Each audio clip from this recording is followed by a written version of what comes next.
You're listening to The Wedding Whisperer with Sarah Burton of Simply Love Studio in Lexington, Kentucky.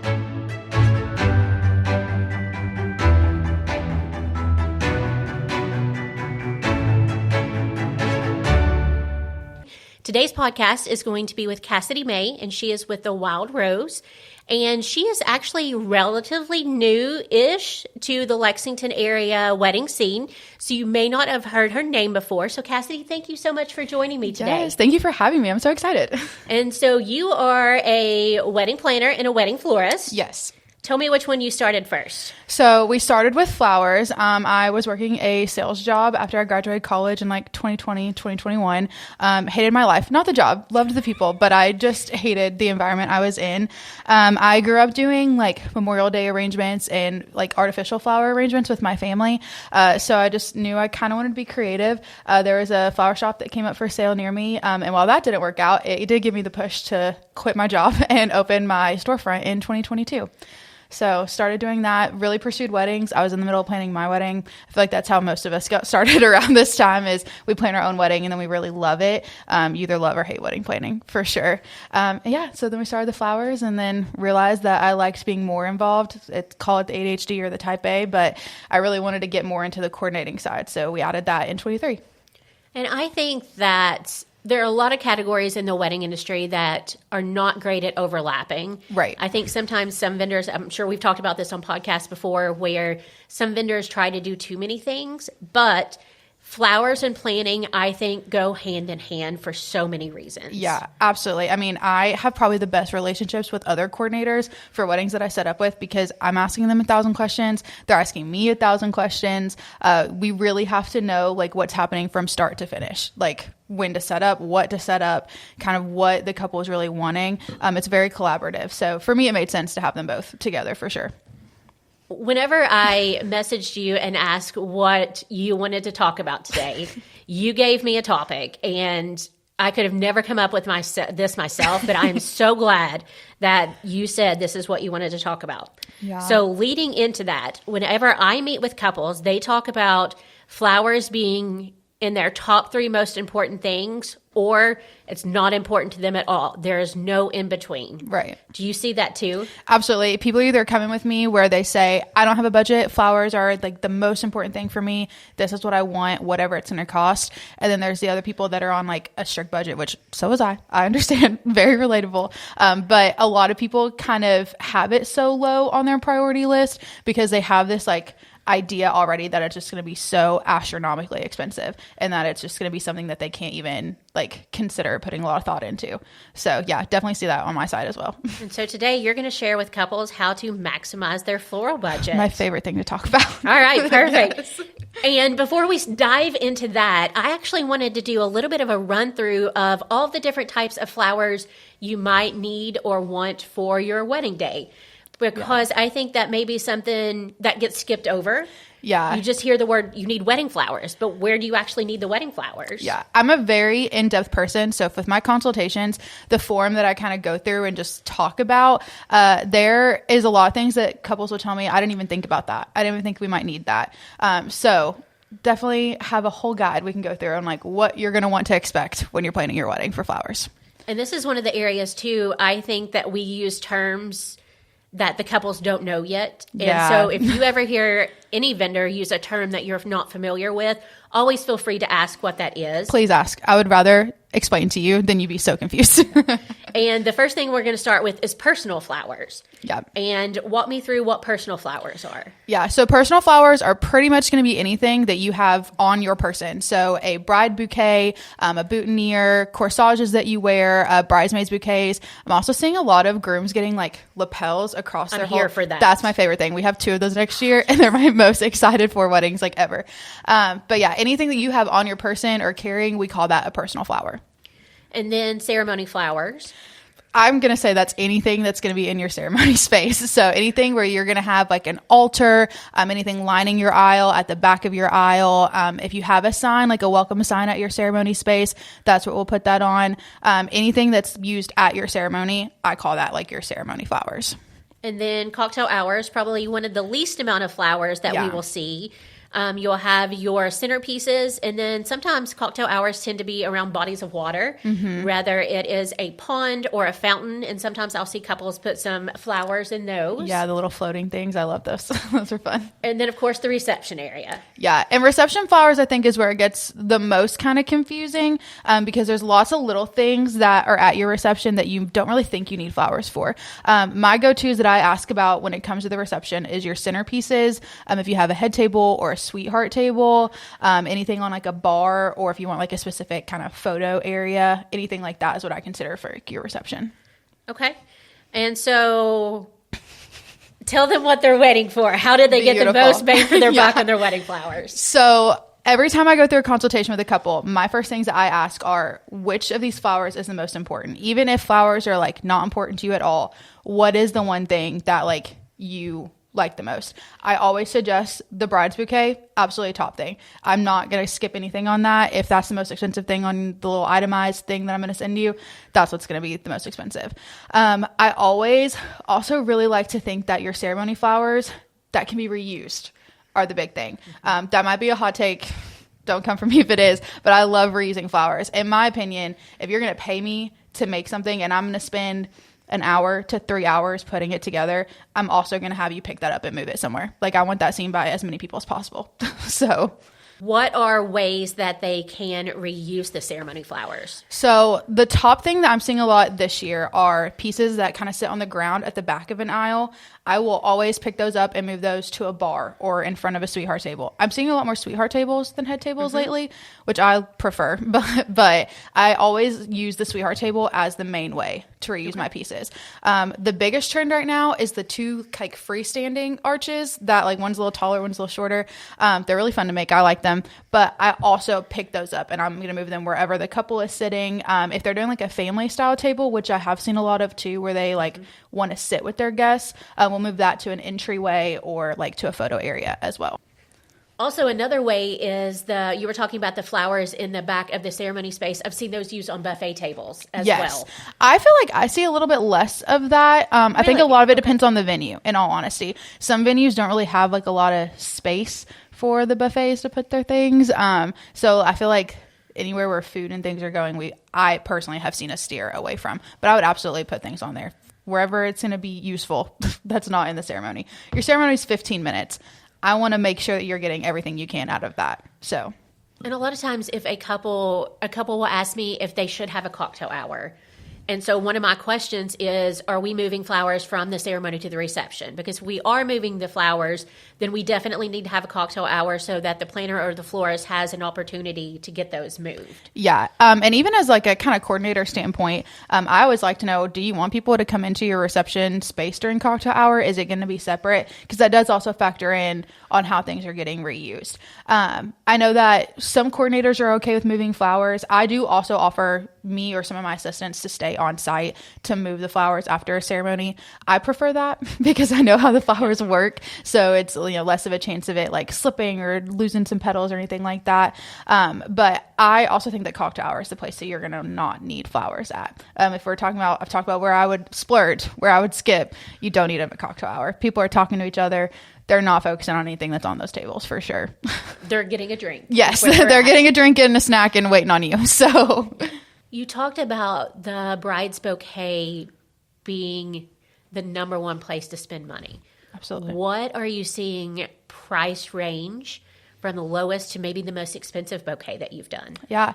So pricing for florals, and I know it's really hard because I wish I could give everyone like a solid number to kind of like start with. But it really all depends on the style, the amount of stems, the types of stems, the colors. Like there's so many things that go into it. I would say that the lowest bouquet that I made this year was $135. So $135 for a bride's bouquet. And then the most expensive one I made was gigantic. This was a bush. I carried it in a bucket. And that was almost $450. So there's lots of wiggle room. I would say the average cost for bride's bouquets are anywhere from $250 to $300 is like a safe, comfortable range that I go with. That was exactly the number that I had in mind as being the middle ground. Yeah. And you just mentioned something. You mentioned the colors. The colors have an effect on the prices of flowers? Yeah, lots of things that I didn't really think about until I got more into actually kind of pricing my things out and like making my recipes and ordering and everything like that. Obviously, you know, I said I've been around flowers, but actually having to know all the little clerical stuff was not something I'd thought about before. But yeah, like the colors of your flowers, depending on the time of year, really affect the price. Specifically in the summertime, those like hot pinks and bright oranges, astronomically more than like whites and greens. In the fall, a lot of the fall colors hike up too, just because that time of year it's popular. But yeah, so fall time, since all those colors are in really, really high demand, and a lot of them are kind of specialty grown, especially with roses, it like hikes up. I'm spending like $4 to $5 a stem on some roses in the fall. Yeah. Oh, wow. Is that like Valentine's Day pricing too? Honestly, no. Valentine's Day was pretty cheap this year. I know. And it kind of threw me for a loop. It's just like, specifically, it's called a toffee rose. It's that brownish, like. Okay, gotcha. Really, yeah, that one gets really expensive. There's like a golden mustard, like a yellow color rose. It's so pretty. It's my favorite. I love it. Also expensive. The boho look with those, so pretty. Yeah, so the colors are really going to affect it too, as well as the types of flowers. I don't like to guarantee specific flowers when I'm designing. I'm going to do everything in my power. Last weekend I drove like to a whole other county to try to get a specific flower for this bride. I try my hardest, but any specific flowers are also going to hike it up too if they're going to be one of the more expensive ones.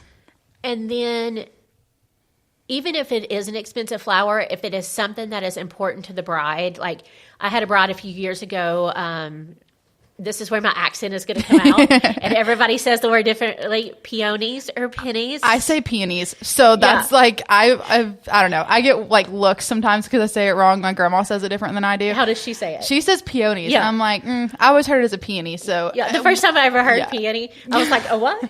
Yeah. It's okay. We all know what we're talking about. I've had a couple of brides that have used those solely just for their bouquets because they are more expensive. Yeah. And I had a bride in August, and hers were actually flown in from Alaska. Yeah. Because it was her number one thing that she was not going to give up. Mm-hmm. Yeah. And I get that. Yeah. And that's like why I think consultations are so important. Like sitting and talking with really all of your vendors, but specifically the florists and your coordinators to really map out what is your non-negotiables, what is the most important thing, and what can we kind of wiggle on. And two, the flowers are something. My other bride that used peonies as her bouquet, it was something that her groom's grandmother always grew every year. And it was the wedding was on their family farm, and it was something that was so important to her to have those. So it was one of those things, again, it didn't matter what it cost. Yeah. That was the only peonies in the wedding were her bouquet. Yeah. And I love it. Yeah. That's just such a little special touch. And it's like you remember that was yours.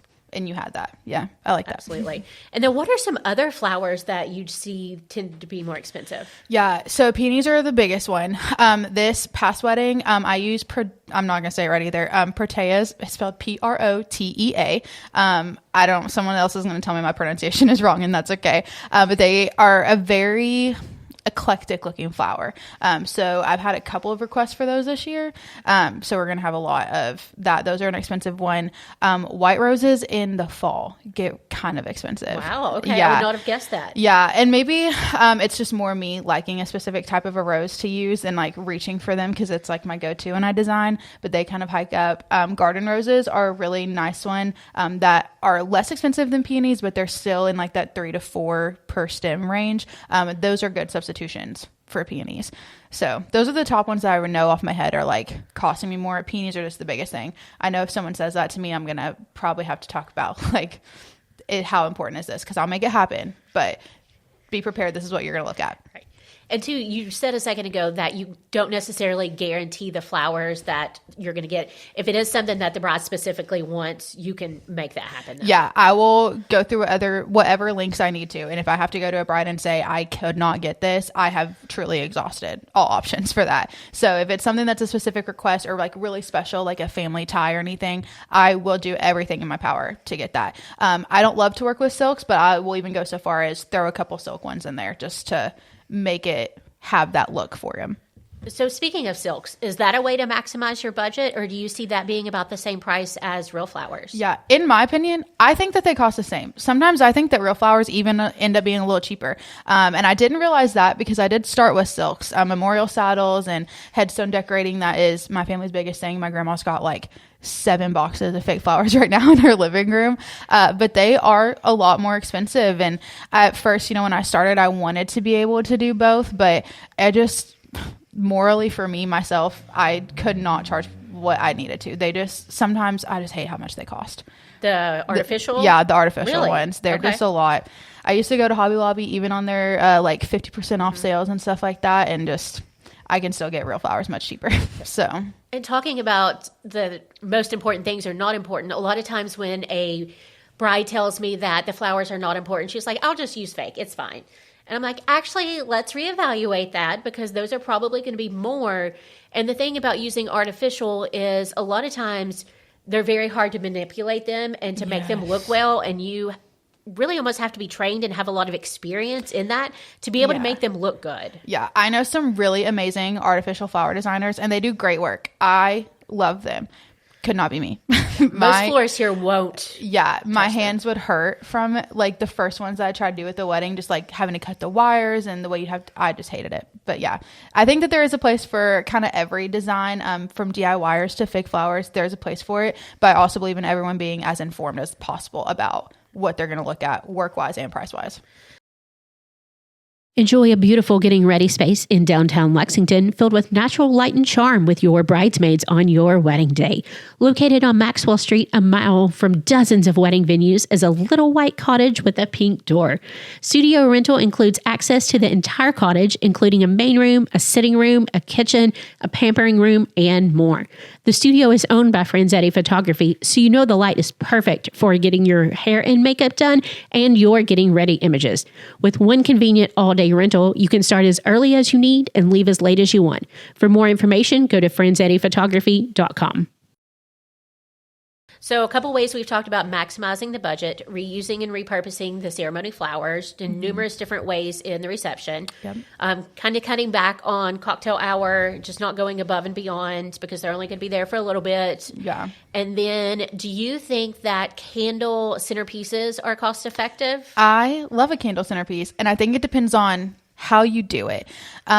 I personally prefer couples to rent their candles from us. My husband loves to make candles, so I will have him refill the candles when we're done with them. We can just refill them in the vases that we have, and it's much more efficient than buying them from Amazon or from somewhere else with the bulk that you would need them. They are cost efficient when it comes to cutting back on the flowers, and I just love a candle. It's so classic. It's so pretty. But it's more cost efficient if you still rent them rather than buy them. Can you say that one more time? Yeah. It's still more cost efficient for candles if you rent them rather than buy them. Okay. Thank you. Yeah. I just wanted to hear that. And I've talked about this on several podcasts, and especially with Elena and I, about how couples want to just buy things. Mm-hmm. And I will have couples say that, they're going to go to peddlers malls and buy different vases for their florist to put the flowers in. And I'm like, but your vase just comes with your centerpiece. Like, it's a rental, it's included. You're not paying any extra for that vase. Yeah. I love a good thrift find, and I love like a little mix matched kind of moment. I just think there's a place for it. I don't suggest that couples go out and buy all these vases unless they really are partial to like having that, or if they want, family members or anyone to be able to take home the flower arrangements. But I automatically include rentals with all of our pricing because, number one, I like to know what I'm designing in. So I know that the integrity of it is, okay, and it can hold the flowers, it can hold the water, anything that I'm putting in it. But it's just, you're going to end up with it cluttered in your house. I know I bought a lot of things for my wedding that are cluttered in my house still. And it's just more hassle than it's worth, in my opinion. And someone has to break down all of those at the end of the wedding. You got to find someone to load it into their car, to take it wherever you need it to go. Yeah. And the other thing I see happen is they will get half of them bought and then they're just over it. Mm-hmm. And then it's like, okay, they'll come back to their florist and be like, can I just get the rest from you? Yeah. And for me, I'm a people pleaser, so I'm probably going to do it anyway. But it does get kind of hard to kind of match exactly like what you've gotten because I might not have everything, that is even mixed match or similar to what you have. So it does make more sense to just get it all from your florist. And even if they do bring their own vases, I'm guessing the price from you there is not going to be any less. Not really. Because you still have to do the work to figure out what's going to go in it. Yeah. And in my thing, we use these vases over and over again. I mean, I have basically 2 weddings a weekend through the end of the year. So I've paid for what I paid for the rentals. I've gotten my money back. So it doesn't really change the cost for me. This is just more me knowing that I know what I'm working with and I know what it's going to look like. Okay, so we've talked about how using a florist candles and vases can help with the budget. It's not any less to go and buy those. Right. What are some more ways that we can maximize that budget? This is also going to be a hot take. Everything that you should cut from flowers. Oh, okay. I'm here for this. Yeah, these are the things that you don't need. Number one is boutonnieres for anybody that is not in the couple that's getting married. Your dad doesn't need it. The groomsmen really don't need it. No one's going to look at them and say, their groomsmen weren't wearing boutonnieres in their wedding. I know I don't. And I do flowers all the time. So that's the first place that I would cut. Because boutonnieres are anywhere from $12 to $35, kind of depending on what it is. If you have 8 groomsmen, I don't know how to do math, but that's a lot that's going to cut out of. The other one is corsages. Probably because I hate making corsages, but I don't think that you really need to have that for mothers or grandmothers. Most of the time they feel promy. I think my couples have been kind of 50-50 this year on whether they like the wrists or the pin-ons or if they even like them at all. I think that is the one thing that couples are cutting, but they're also starting at $35. I think that may be a generational thing. Yeah, I agree with that too. I mean, I'm obviously of a younger generation, and I think that they are very promy. I usually try to direct couples if they're doing the corsages to a wearable kind of pin-on version or a magnet back is what I usually do for those. But again, it's one of those things where I think that there's other ways to honor those people than flowers that are probably going to get thrown out and no one's going to think about that they were wearing. And two, with boutonnieres, even when you put 2 pins in them, the guys are being guys on a wedding day. And those jackets are being thrown everywhere. And then you have the boutonnieres that are just like hanging over. Yeah. And then the florist has to stop to fix them. Or sometimes they don't even notice. Yeah. I'm pro cutting boutonnieres except for the groom. Yeah. And if you're not going to cut a boutonniere, do a pocket boutonniere. Oh, they look so much good. easier. They're so fun. I love making them. My assistants love making the pocket ones. They get so excited every time that we have them in a wedding. They'll be like, look how cute this one is. So yeah, if you're going to do a boutonniere, do a pocket. But you don't really need it, I don't think. So we're cutting personal flowers, but only the boutonnieres and corsages. Yeah, I still think that bouquets are nice. Absolutely. Mostly because it's awkward to not know what you're doing with your hands when you're standing up there for 15 to 25 minutes for a ceremony. And they're pretty, as a bridesmaid, I love taking my flowers home, and they might die in a week or so, but I like having them. That leads me to another point where some people like to think they can reuse their bridesmaids' bouquets as centerpieces. I'm going to be honest, it's not my favorite thing. I think that a lot of it is just dependent on a lot of factors, but as a whole, I would highly discourage doing that. Number one, if you have the normal round tables and you just have a glass vase with a bouquet of flowers in it, most of the time those bridesmaids bouquets are not big enough to fill up the space that it should. If you're gonna do flower centerpieces, if you want to save on centerpieces, do the candles for sure. And two, a lot of times I feel like hydrangeas are a popular flower in bouquets in Kentucky, and they don't last that well out of water. And so if a bouquet has been out of water for 6 and 8 hours and then it's half dead by that point and you go to put it in the centerpiece, then they have maybe not the best looking centerpiece. And again, candles. Yeah, candles are the way to save it. I even like bud vases. I don't know, some people say that bud vases aren't that cost efficient, but I think that they are. I think that there is a classy kind of elegance to just a single stem, kind of 5 or 6 of them on a table with some candles. I love candles, clearly. Do you have the bud vases already for your couples? Absolutely. Okay. I have 200 bud vases in the shop right now. That's the most that we've used on a wedding. And I just keep them, Sometimes, like I said, we take 2 weddings a weekend. If they both have bud vases, we have plenty. I also think cake flowers are a thing that are going to get cut. And maybe this is also kind of a generational thing coming back, but we're seeing a lot more of the vintage style cakes that don't need the flowers. So that is a place that I also would say you could cut, unless it's super important to you to have flowers. Just have your baker make you some artificial ones. So I'm going to play devil's advocate on that one for a couple reasons. If you are using a friend for a wedding cake that maybe is not a professional, sometimes the flowers are good to hide the flaws. My grandma made our wedding cake, so. If you are using someone like Tinker's or Martine's, you don't need those flowers. Yeah. Unless you just want it as part of your look. So again, that one's really depends on what look you're going for. And the vintage ones, you really don't need those. I think if you have a cake topper with your initials or say Mr. and Miss or whatever, I think sometimes the flowers add just a little bit to the top of that. Cake flowers, what do most couples spend on that? So I would say last year it was a lot of just really large, like intricate, like cascading designs down flowers. And I think that's the thing that I'm kind of more, you don't need that. No one but you is going to remember what was on your cake. So if that's important to you, absolutely do it. But if you're trying to save your money, that's the first place I would take it. Most people, for us, I usually quote around 35 to 45 for just like small little clusters. I think a lot of people also want to put like dessert tables are big in. There's a lot less large cakes and more small cakes for the couple and then desserts all the way through. And that's also a place where I don't think you need a lot of flowers for either. Some people like to say, we'll put some greenery or loose petals around there.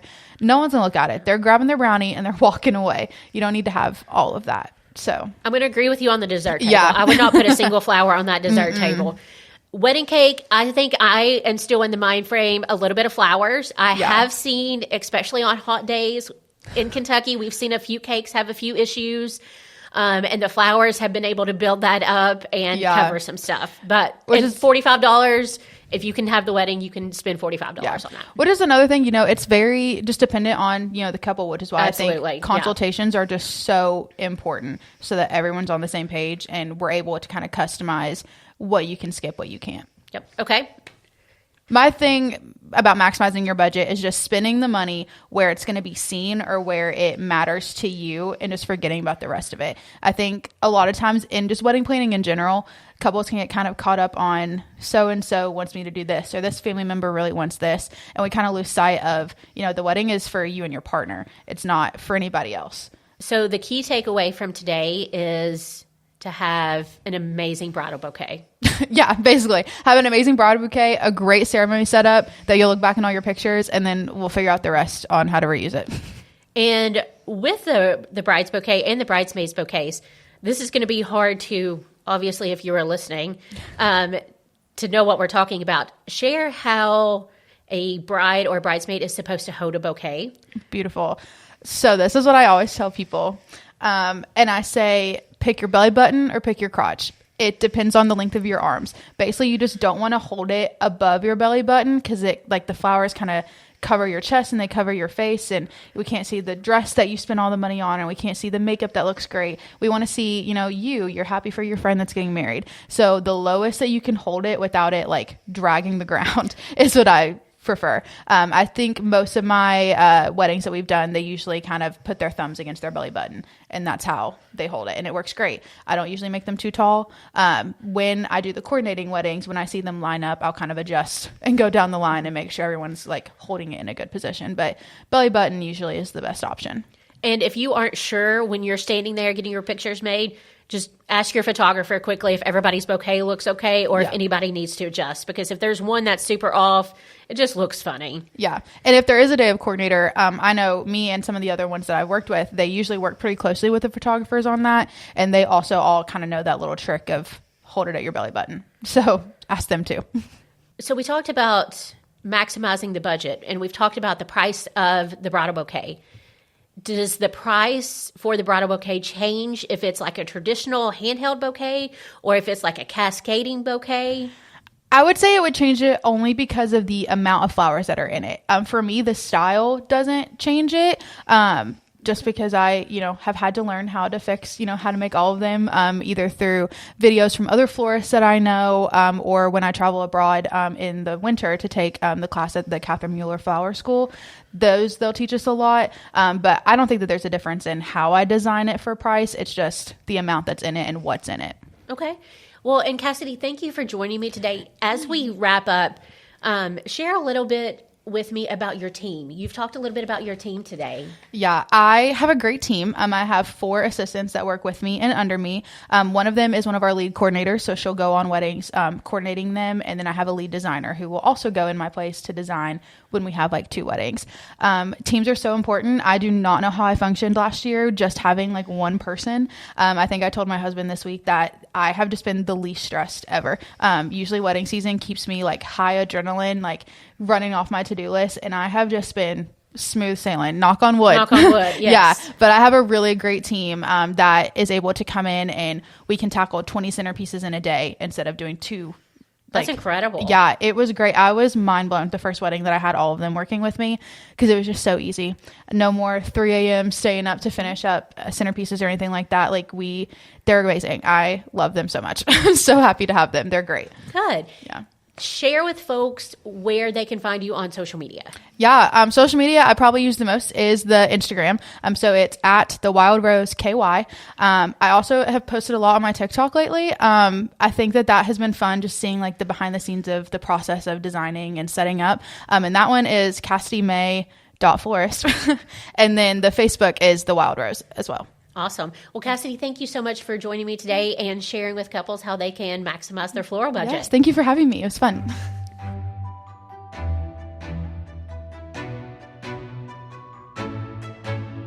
For more information about Simply Love Studio or to schedule your wedding consultation, go to simplylovestudio.com.